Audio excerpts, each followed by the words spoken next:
Hi Taurus, welcome to Higher Source Tarot for your weekly tarot check. This is for the week of May 9th through May 16th for all Taurus, Sun, Moon, Rising, and Venus. If you're new to the channel, welcome to you. I'm glad you're here. I post new readings every Monday, then again on Friday. So if a reading doesn't resonate, check back in a couple of days and watch a new reading. Or even check around on those readings that are posted on Mondays because the format's different every week. They're not labeled as a Monday reading. It's just a different style of reading that I post on Mondays. Every Monday it's different. So thanks to everybody for subscribing and, of course, hitting that like button. Happy birthday to all of you who are celebrating one this week. I hope you're having a great season here. And if you haven't subscribed, I'd love to invite you to join us and subscribe. All right.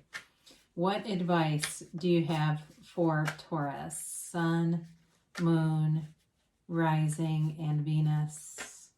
What does Taurus need to know, please? What messages do you have for Taurus, please? All right. So we will begin here with the tarot.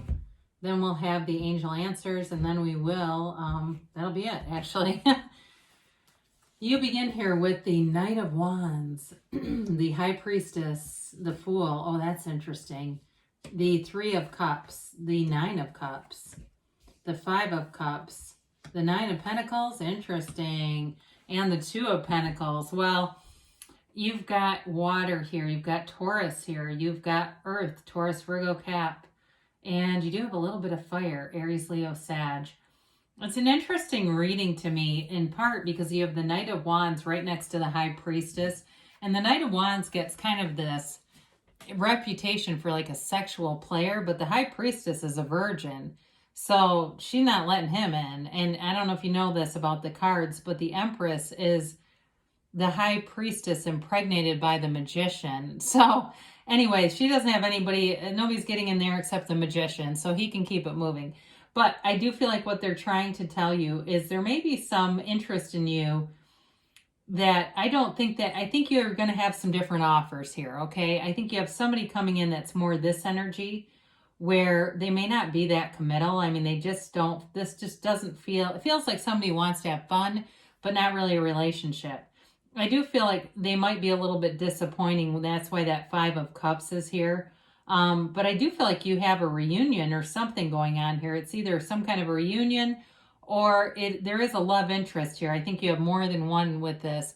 But this can be a very kind of in and out energy. So be aware of that. If that's not what you want, you can get very clear in your intentions. You can see it in your mind what you want, and it will come forward. So if there's somebody that you meet and it gives you that feeling right away that you don't think it's going to go anywhere, then it's not, because you've already manifested it. So with this, just kind of be aware of it. But the High Priestess is a card of deep knowing, and she's the card of the psychic. I mean, she's also a card that brings in balance and wisdom. So it's really an important card. I feel like she's almost the unsung hero of the major arcana because there's depth here, and it's also a card that tells you to be true to yourself. So with that Knight of Wands energy, or even if it's a job for some of you, because you do have a decision here with a job. If it's like a job that you kind of want, but you don't really, like if you're looking for a job, or maybe there's a like a project or something at your work, you kind of want it, but you don't. There's some kind of wishy-washy energy going on around you. And so it really is, this is the erring on the side of going with your heart. It, really is a card of integrity and analytical energy. Very passive energy, but she analyzes everything and knows. And so for you, there will be information that's revealed that will help you. If you are experiencing that kind of uncertainty where there's things that are attractive, but they're just not quite what you're looking for. So the High Priestess holds the Book of Torah on her lap, the laws of the universe, the laws of life, and her gown is the beginning of the pool of consciousness. So all things are created from the seat of your soul. That's where everything emanates. And so it's getting you back into that energy by quieting the mind. And what that does is it brings in this wonderful propulsion with the Fool. The Fool, of course, is releasing all resistance. It's a card of new beginnings, enthusiasm, trust. And so with the High Priestess, I also feel like it's a trust in yourself and allowing your higher self to guide you. Especially if you have some kind of a old pattern, or there's somebody here that's that Knight of Wands that keeps coming in and out, and that's what the Three of Cups is about. But with the Fool, you know, you've got the Three of Cups can be celebration, it can be reunion, but the Nine of Cups is ultimately a card of fulfillment. It's wish fulfillment. So I do feel like good things are happening here. But the Fool also is kind of a whimsical energy. There's no fear here. The Fool is fearless, ready to take a risk, ready to take a leap of faith. So I feel like you are ready to move forward. It's just you've got to have the right situation for you. I do feel like there's still something with that High Priestess and the analytical part of it that balances this out, because it's interesting because the High Priestess has great potential, but there has to be an action energy, and here you go. So it blends together, they harmonize well together. This is also a card of knowing, you know, being aware of your past experiences, but not living in trauma. So if there's something in your past that you need to move and be free of, you're being freed up here to move forward. So there's great potential there with the Fool. I mean, it's pure potential. It's zero, right? So the Three of Cups is a card of celebration. I mentioned it can be reunion, but it's definitely gatherings, it's socializing, it's partying. And so it can also indicate a long distance relationship for some of you, if that's what that's about with that Knight of Wands. But it's generally a happy and joyful energy. You know, the only thing about this is it can be a little bit unstable, right? The other part of this that's important is the way that those women appreciate those cups. They hold those cups up. And so it's also a reminder to be in appreciation. That will help you to get more balance in your life if you're starting to feel a little bit dysregulated. So that appreciation grounds you and also reminds you of all that you've already created.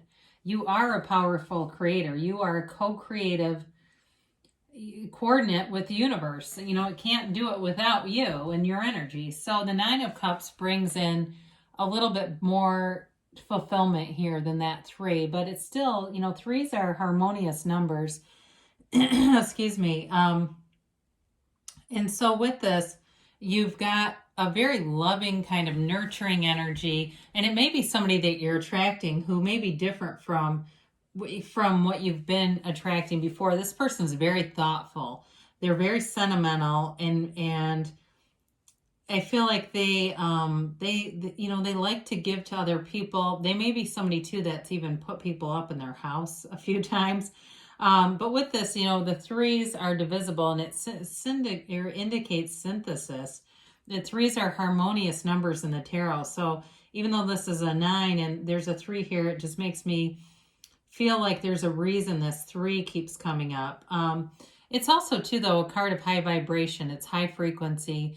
And so with this, you're emanating energy around you that you'll be matched with, where it brings in new situations that feel really comfortable to you. So I mentioned with this 5 of Cups earlier, I feel like it's related to that Knight of Swords. This person may be disappointing on some level, and it may be them showing up how you think they are, you know, so be aware of this, because I feel like for some of you, it's like you feel like you were fooled again, or you were let down again. I don't feel like this is a new pattern here, but you do have other options. And so if it's keeps sucking you into the same old pattern again, it's time to be open to new things, because there's somebody here that's much more stable. They're available to you, but if you're focused on the same person, you'll keep attracting this.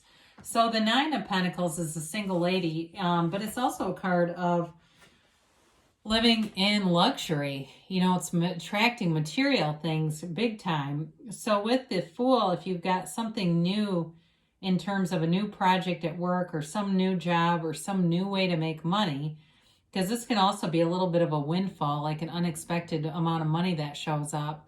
So it may be something too for some, if it's not a new opportunity with work, it may be money that you've been owed that comes forward, and it makes you feel rich, you know, it makes you feel prosperous, like, okay, I've got money in there now that I didn't before, and it's fun just to see it in there.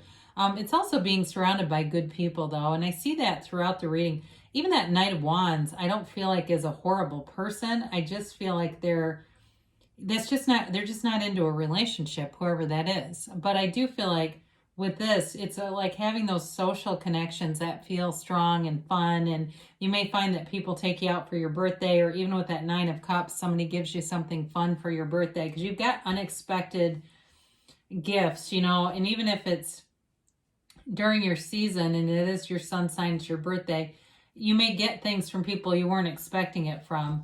So the Two of Pentacles, this is a little bit of analysis paralysis, but he keeps it light, all right? So it's not like, it's not Eight of Swords, you know, it's a little bit lighter energy, but there's a busyness about it and sort of this juggling and bouncing around ideas. So I do feel like with work, it may be something related to that. But I also think too, in terms of relationships, there's sort of this, should I stay, should I go, should I let this person come, should I, you know, I just think it's going to be about what you set your expectations to, because you will get what you expect every single time. People will, they will match what you think they will do. So even sometimes when we feel caught off guard by somebody, I find most of the time people can look back and realize that they did expect something negative from the person. So it wasn't necessarily a complete shock. It was more of a, you know, hoping it would do something else. Now let's see about yes, no, maybe for Taurus here.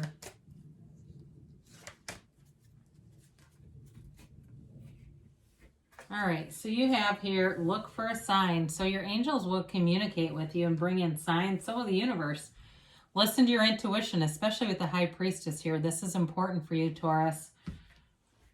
You've got trust. So know that the universe is always trying to interact with you. Trust that the universe will deliver to you what you ask for, but it's on that deeper level. You know, sometimes we ask with our words what we feel something else.